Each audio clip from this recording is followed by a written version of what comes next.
Ninamuomba sana Mwenyezi Mungu asinifanye nikasahau nilikotoka. Mimi nimeuza maziwa na niliokuwa nawauzia maziwa wengine bado wapo. Nimeuza afuru mpaka Ilemela.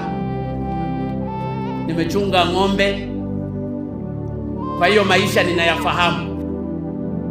Na kwa sababu ninayafahamu maisha ya Mtanzania wa kawaida, ndiyo maana ninapokuwa kwenye level kubwa kama rais, sitaki nisahau nilikotoka. Sitaki kusahau maisha ya Watanzania ambayo Watanzania wengi wana maisha ya chini. Na kwa sababu hivyo, sitaki Watanzania wa maisha ya chini waonewe katika kipindi changu.